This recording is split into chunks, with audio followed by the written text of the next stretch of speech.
মানুষের জীবনটাও ঠিক এমনই।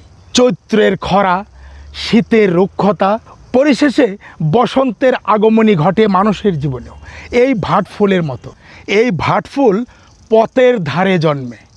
পথের ধারে নাম হারা ফুল ফুটে কত রাত্রি দিনে। যে তারে চিনতে পারে দাম দিয়ে তারেই কিনে। তবে এই ভাটফুল নাম হারা নয়।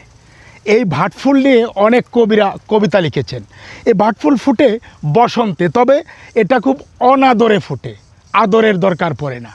অনাদরে ফোটা এই অনিন্দ সুন্দর ভাটফুল বসন্তকালে মিলে অনেক দিন গাছে টিকে। এই ভাটফুল আপনি কল্পনাই করতে পারবেন না যে এরকম গ্রামের মেঠুপথের পাশ দিয়ে একেবারে থোকায় থোকায় ভাটফুল ফুটে রয়েছে, সাদা এবং বেগুনি। সুন্দরীরা আপনাকে মুগ্ধতা ছড়াচ্ছে, আপনি কল্পনাই করতে পারবেন না।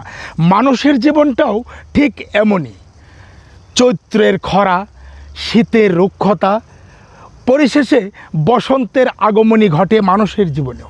এই ভাটফুলের মতো আপনি যতই অনাদরে পড়ে থাকুন না কেন, এই ভাটফুলের মতো আপনি যখন বসন্ত আসবে আপনার জীবনে, ঠিক তখন এই রকম অনিন্দ সুন্দর যে সৌন্দর্য আপনিও জীবনে বিলাবেন, দেশের জন্যে, সমাজের জন্যে, আপনার পরিবারের জন্যে।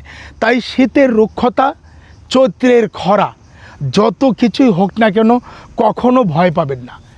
ভাটফুলের এই গাছ অনাদরে পড়ে থেকে যদি বসন্তে এত সুন্দরী সাজে সাজতে পারে, আপনার জীবনেও বসন্ত আসবে।